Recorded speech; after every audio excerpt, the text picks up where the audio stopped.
चलिए, तो हम लोग वाइल लूप के बारे में पढ़ रहे थे। It is also an entry control loop. While loop जो है फॉर लूप की तरह ये भी एक एंट्री कंट्रोल लूप है, यानी कि इसमें भी सबसे पहले कंडीशन चेक होगा, आफ्टर दैट बॉडी एग्जीक्यूट करेगा। इसका यूज हम लोग कब करते हैं जनरली? वैसे तो ये है कि हम किसी भी काम करने के लिए कोई भी लूप यूज़ कर सकते हैं, इसमें कोई रेस्ट्रिक्शन नहीं है कि ये वाला काम इस लूप से नहीं होगा। हम किसी भी लूप से कोई भी काम कर सकते हैं, लेकिन चॉइस ऑफ लूप डिपेंड करता है वर्क पे कि किस टाइप का वर्क हम लोग कर रहे हैं। जहाँ नंबर ऑफ इटरेशन हमको फिक्स लग रहा है वहाँ हम लोग यूज़ करते हैं जनरली फॉर लूप का, क्योंकि वो वहाँ आसान होता है। लेकिन जहाँ number of iteration not fixed, number of iteration fixed नहीं है, उस जगह हम इस्तेमाल करेंगे किसका? वहाँ हम लोग यूज़ करेंगे वाइल लूप का, जहाँ number of iteration not fixed. मालूम नहीं है लूप कितनी बार चलेगा, सिर्फ कंडीशन मालूम है कि कब तक लूप चलेगा। फॉर एग्जाम्पल, अगर हम बोलें कि यूजर जितना नंबर दे रहा है सबको सम करो, कब तक? जब तक यूजर 0 नहीं इंटर करता है, या जब तक यूजर 9 नहीं इंटर करता है, कोई भी एक डिजिट। तो यहाँ पर कोई फिक्स स्टेप नहीं है कि लूप यहाँ से स्टार्ट होगा और इतना इतना करके बढ़ते हुए या घटते हुए एक पर्टिकुलर जगह तक जाएगा, कोई फिक्स नहीं है। सिर्फ कंडीशन मालूम है कि लूप कब तक चलेगा। तो वैसे सिचुएशन में हम लोगों को वाइल लूप इजी पड़ता है यूज़ करना, जहाँ नंबर ऑफ इटरेशन फिक्स्ड नहीं है। कैसे इस्तेमाल करते हैं? सबसे पहले इसका सिंटेक्स देख लो, और सिंटेक्स के साथ फ्लो भी है। जैसे फॉर लूप में फ्लो दिखाए थे उस तरह से यहाँ भी फ्लो है। एक्चुअली वाइल लूप के लिए जो सिंटेक्स डिफाइंड है उसमें कहीं भी ये नहीं दिया गया है कि इनिशियलाइजेशन। यहाँ पर सिंपल वाइल लूप का सिंटेक्स यहाँ से स्टार्ट होता है, वाइल कंडीशन, फिर उसका करली ब्रैकेट स्टार्ट एंड करली ब्रैकेट क्लोज, इस बीच में लूप का बॉडी लिख देते हैं। मेन सिंटेक्स इतना ही है। लेकिन जैसा हम लोग स्टार्टिंग में ही पढ़े हैं कि किसी भी लूप में लूप का टोटल कंपोनेंट 4 होता है। 1 इनिशियलाइजेशन, यानी जो हम टेस्ट कंडीशन देंगे उसको इनिशियलाइज तो कहीं ना कहीं हमको करना ही पड़ेगा, तो इनिशियलाइजेशन की ज़रूरत है। भले इसके सिंटेक्स में, वाइल के सिंटेक्स में इनिशियलाइजेशन का कोई जगह नहीं है फॉर लूप की तरह, लेकिन हमको इनिशियलाइज तो करना पड़ेगा। तो हम लोग इनिशियलाइज कहाँ करेंगे? ऊपर कर देंगे, जहाँ की ये लूप के जस्ट ऊपर इस जगह देखो, ये इनिशियलाइजेशन स्टेटमेंट।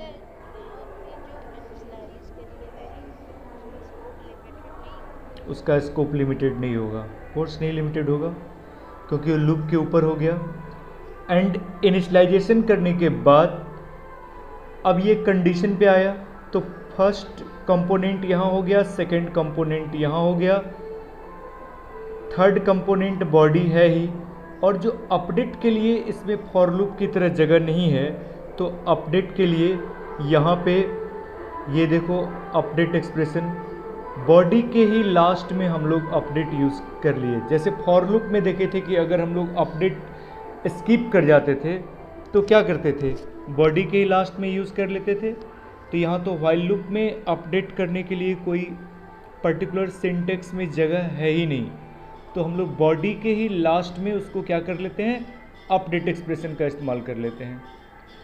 तो आ गया चारों कंपोनेंट, 2 तो इसके सिंटेक्स में ही डिफाइंड है, एक तो टेस्ट कंडीशन और एक ये बॉडी ऑफ द लूप। लेकिन इन दोनों के अलावा बाकी का 2 भी इनडायरेक्ट रूप से है ही। इनिशियलाइजेशन हम लोग किए लूप के ऊपर और अपडेट किए बॉडी के लास्ट में। लेकिन ये अब यहाँ पर मेरी मर्जी, क्योंकि अपडेट के लिए तो कोई जगह है नहीं, हम बॉडी ऑफ द लूप के पहले भी लिख सकते हैं, बाद में भी लिख सकते हैं। यानी यहाँ पर हमारे पास फ्लेक्सिबिलिटी है कि हम इसको किसी भी जगह सेट करके रख सकते हैं इसको, ठीक है। बोलिए। हेलो, आवाज़ नहीं सुन पा रहे हो? I am repeating again. Initialization सबसे पहले हम लोग लिखेंगे, आफ्टर दैट व्हाइल, फिर टेस्ट कंडीशन लूप का, फिर करली ब्रैकेट के अंदर में बॉडी ऑफ द लूप, और बॉडी ऑफ द लूप के जस्ट नीचे अपडेट एक्सप्रेशन। यानी चारों कंपोनेंट जो लूप का हम लोग पढ़े हैं लूप के स्टार्टिंग में ही, जब लूप स्टार्टिंग पढ़े थे क्लास उसी समय, कि एवरी लूप हैज़ 4 कंपोनेंट्स। तो ये चारों कंपोनेंट्स तो इसके पास होगा ही।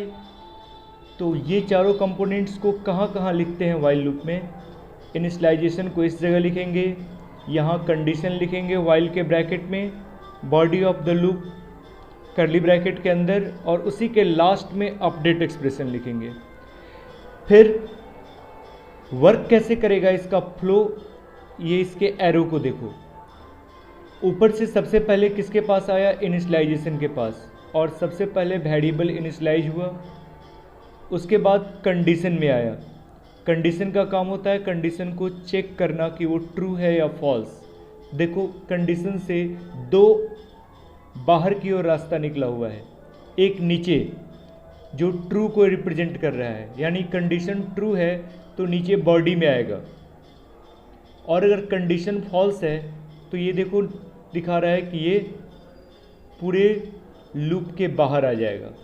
यानी कंडीशन का वही काम है जो फॉर लूप में था। अगर कंडीशन ट्रू होगा तो लूप के बॉडी में आने देगा कंट्रोल को, और नहीं तो लूप के बाहर कर देगा, या अब ये लूप एग्जीक्यूट नहीं करेगा। कंडीशन ट्रू हुआ तो बॉडी में जो कुछ भी लिखा हुआ है वो सारा एग्जीक्यूट करेगा। उसके बाद वेरिएबल अपडेट होगा, और अपडेट होने के बाद देखो ये एरो फिर से इसको लेके चला गया वापस कंडीशन पे, यानी अपडेट होने के बाद फिर से चेक करेगा कि कंडीशन ट्रू है या नहीं। अब ये रिपीटेशन किसके किसके बीच में हो रहा है? Test condition, body of the loop, update expression, फिर यहाँ से रिपीट। इन्हीं तीनों के बीच में ये बार बार रिपीट हो रहा है। इसका एग्जाम्पल देखो, इसके नीचे जस्ट दिया हुआ है। इसमें अगर इस काम को हम लोग लिखते हैं, ऊपर जो 1 to 5 का प्रिंट करने का फॉर लूप में एग्जाम्पल दिए थे, अगर उसी एग्जाम्पल को हम लोग वाइल लूप में लिखते हैं तो तुम देखो लेके चलते तुम लोगों को ऊपर वाले एग्जाम्पल में, जहाँ पर हम लोग फॉर लूप में देखे थे कि कैसे एक स्टार्टिंग नंबर 1 to 5 जो प्रिंट किया था तो किस तरह से प्रिंट किया था। ये देखो यहाँ पे इनिशियलाइजेशन फॉर के अंदर डाले थे, int i equals to 1, condition यहाँ डाले थे, अपडेट यहाँ डाले थे, बॉडी यहाँ था। अब ये चारों वाइल लूप में वाइल लूप के सिंटेक्स के अनुसार चेंज हो जाएगा। यही प्रोग्राम है, सेम चीज़ वाइल लूप से लिखा हुआ है। आ जाओ फिर से वाइल लूप पे, और यहाँ देखो वाइल लूप का एग्जाम्पल। इस एग्जाम्पल में ये देखो इनिशियलाइजेशन लूप के ऊपर होता है, तो हम लोग इनिशियलाइजेशन को कहाँ पर लिखे हुए हैं? लूप के ऊपर। ये हो गया initialization, int i equals to 1, ये लूप के अंदर नहीं है। फिर वाइल के अंदर टेस्ट कंडीशन लिखा जाता है, तो टेस्ट कंडीशन क्या था? i less than equals to 5, तो लेस देन इक्वल्स टू 5 जो टेस्ट कंडीशन था वो हम लोग लिख दिए यहाँ पे कंडीशन में, i less than equals to 5। ये हो गया हमारा टेस्ट कंडीशन। अब body of the loop, body of the loop, loop के अंदर जो हम लोग प्रिंट किए थे वो हो गया बॉडी ऑफ द लूप। तो बॉडी ऑफ द लूप यहाँ पर system dot out dot println i, और जैसा कि बताए थे अपडेट के लिए कोई जगह था नहीं, तो अपडेट के लिए अगर यहाँ जगह नहीं था तो हम लोग बॉडी में ही लास्ट में लिखते हैं, तो i प्लस प्लस। तो ये हो गया वाइल लूप लिखने का तरीका। अब ये कैसे कैसे वर्क करेगा? सबसे पहले i का वैल्यू 1 से स्टार्ट होगा, फिर चेक करेगा कि i मीन्स 1, क्योंकि अभी स्टार्टिंग में 1 है, क्या 1 लेस देन इक्वल्स टू 5 है? कंडीशन ट्रू होगा तो बॉडी एग्जीक्यूट करेगा 1 और फिर आई का वैल्यू भर के हो जाएगा 2 और यहाँ के बाद फिर कहाँ जाएगा, जब 2 होगा तो जैसा पढ़े हो कि यहाँ से फिर वो रिपीट कर जाता है और वापस आ जाएगा इस जगह कंडीशन चेक करने और देखेगा कि 2 होने के बाद अब चेक करेगा कि क्या 2 लेस देन इक्वल्स टू 5 है तो फिर से 2 को भी प्रिंट करेगा, फिर आई प्लस प्लस यानी 3 हुआ। अब ऐसे ही 3 को भी प्रिंट किया, 4 को भी प्रिंट किया और 5 को भी प्रिंट किया क्योंकि 5 तक कंडीशन ट्रू था। लिखा हुआ है आई लेस देन इक्वल्स टू 5, जब आई का वैल्यू 5 होगा तो 5 तो लेस देन नहीं तो इक्वल्स टू तो है ही, इसलिए कंडीशन ट्रू हुआ और 5 को भी प्रिंट किया। But after that when the value of I is 6, जब आई प्लस प्लस होगा तो आई का वैल्यू क्या हो जाएगा 6 होगा, तो 6 वाले केस में ये कंडीशन क्या बन जाएगा, आई की जगह 6 आ जाएगा and 6 less than equals to 5 नहीं है, कंडीशन फेल बाहर और 6 को प्रिंट नहीं करने दिया। इसीलिए आउटपुट देख लो, इस साइड बता रहा है 1 से लेके 5 तक प्रिंट कर रहा है, 6 में लूप बंद हो गया था। ठीक है, समझ में आया कैसे कैसे व्हाइल लूप वर्क किया। और लिखने का तरीका ये फॉर लूप से भी आसान है क्योंकि इसमें फॉर लूप की तरह सेमी कॉलन दे दे के initialization, semicolon, condition, semicolon, ये सब कुछ नहीं करना है। इनिशियलाइजेशन ऊपर लिख दो, व्हाइल में कंडीशन लिखो और बाकी का सारा काम बॉडी में लिख दो, बॉडी से लेके अपडेट तक का, ये इस बीच में। ठीक है, अब बताओ किसको क्या प्रॉब्लम है। व्हाइल लूप जनरली किस काम के लिए यूज होगा, व्हाइल लूप जब भी इस्तेमाल होगा जनरली हम लोग यूज़ करते हैं जहां कंडीशन फिक्स नहीं है। जैसे हम एग्जांपल देते हैं, यूजर से एक नंबर लो, चेक करो कि वो नंबर कितनी डिजिट का है। अब इसमें तो मालूम नहीं है कि लूप कितनी बार चलेगा, क्या क्या स्टेप्स बढ़ेगा, ये सब कुछ मालूम नहीं है। या फिर यूजर से एक नंबर लो और उसके सारे डिजिट्स को सम करो, ये क्वेश्चन, या फिर उसके सारे डिजिट्स को मल्टीप्लाई करो, ये इस टाइप का क्वेश्चन। इन सारे टाइप के क्वेश्चंस में यहाँ कहीं पर मालूम नहीं है कि लूप जो है वो कितना कितना करके बढ़ेगा घटेगा, ऐसा मतलब वो नेचर नहीं है जो फिक्स लूप में होता है। तो जनरली वैसे सिचुएशन में हम लोग इस्तेमाल करते हैं व्हाइल लूप का। ये जो एग्जाम्पल दिए हैं हम, ये तो फॉर लूप वाले प्रोग्राम को ही व्हाइल लूप में कन्वर्ट करके दिखलाए हैं, क्योंकि पहले से किसी भी लूप को हम दूसरे लूप में कन्वर्ट कर सकते हैं।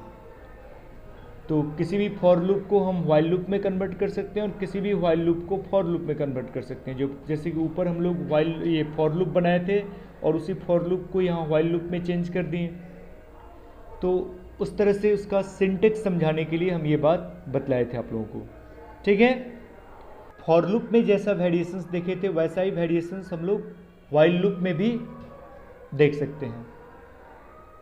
और क्या क्या वेरिएशंस है, जैसे यहाँ पे हम इनफाइनाइट लूप रन कर सकते हैं। अब इस एग्जांपल में देखो, व्हाइल ट्रू, हमने कंडीशन डाल दिया while true, it means loop तब तक एग्जीक्यूट करेगा जब तक कंडीशन ट्रू है। अब ये लो, कंडीशन तो ऑलवेज ट्रू ही रहेगा, इसमें तो ट्रू लिटरल डाल दिया गया है। कोई कंडीशन रहता तो चांसेस होता कि फॉल्स भी हो जाता, यहाँ तो ट्रू स्पेशली लिख दिया गया है। इसका क्या मीनिंग हुआ, वो तो ऑलवेज ट्रू रहेगा। और यही कारण है कि अगर इस टाइप का लूप लिख दें तो बार बार स्क्रीन पर ये मैसेज हेलो आते रहेगा, कभी ख़त्म नहीं होगा।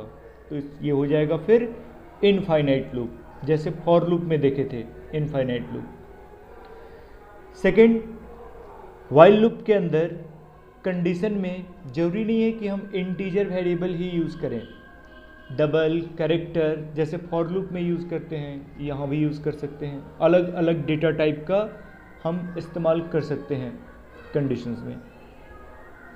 और देखो, हम कंडीशन चेक करते समय अपडेट भी कर सकते हैं व्हाइल लूप में।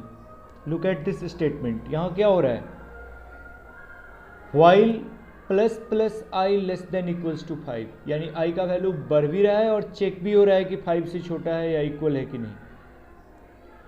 ये भी वैलिड है, यानी text expression with updation, update भी कर रहे हैं तो इसलिए इसमें अपडेट स्टेटमेंट देखो नीचे नहीं लिखा हुआ है, बॉडी में अपडेट स्टेटमेंट नहीं ना है, system dot out dot println i के बाद आई प्लस प्लस नहीं लिखा हुआ है क्योंकि ये तो ऊपर में ही हो गया। और लेकिन यहाँ क्या होगा, फर्स्ट टाइम आई के पहले प्लस प्लस लगा हुआ है तो ये प्री इंक्रीमेंट काम करेगा और पहले 0 से वैल्यू को बढ़ा के 1 कर लेगा और फिर 1 को चेक करेगा कि वो 5 से लेस है कि नहीं और 1 से प्रिंट करेगा। ऐसा नहीं कि 0 से प्रिंट करेगा, हाँ 0 से प्रिंट करता जब ये प्लस प्लस आई के इस साइड रहता तो पहले आई को चेक कर लेता, लेकिन फिर भी वो 1 ही प्रिंट करता क्योंकि चेक करने के बाद फिर यहाँ आके हाँ फिर भी 1 ही प्रिंट करता क्योंकि चेक करता वो 0 से, तो 0 लेस देन इक्वल्स टू 5, लेकिन यहाँ आके बाहर वो 1 हो गया रहता तो 1 ही प्रिंट करता क्योंकि इस स्टेटमेंट से आगे बढ़ने के बाद वैल्यू चाहे पहले इंक्रीमेंट हो रहा हो या बाद में इंक्रीमेंट हो रहा हो वैल्यू बढ़ ही जाता है। तो text expression with update statement हम ये इस तरह से भी यूज़ कर सकते हैं, एम्प्टी लूप का भी यूज़ कर सकते हैं। जैसे फॉर लूप में जैसे हम लोग वाइल लिखे हैं, वाइल के लास्ट में ये सेमी कॉलन डाल दिए। अब ये सेमी कॉलन डालने का मतलब क्या हुआ, अब इसके नीचे अगर कुछ बॉडी लिखा भी हुआ है तो that body is not part of while loop. अब इसके नीचे जो बॉडी लिखा हुआ है वो वाइल लूप का पार्ट नहीं माना जाएगा क्योंकि ये तो बंद हो गया यहीं पे, तो उसके नीचे जो भी लिखा हुआ है वो एक बार रन करेगा और वाइल लूप इतना ही दूर में रिपीट करते रह जाएगा, यानी आई का सिर्फ वैल्यू बढ़ेगा और कुछ नहीं होगा इस लूप में। तो ऐसे लूप को हम लोग बोलेंगे एम्प्टी लूप, जिसके बॉडी में कोई काम नहीं हो रहा है। तो जो वेरिएशंस हम लोग फॉर लूप में देखे थे उस टाइप से वाइल लूप में भी देखें कि डिफरेंट टाइप का वेरिएशंस हो सकता है। ठीक है, अब इसमें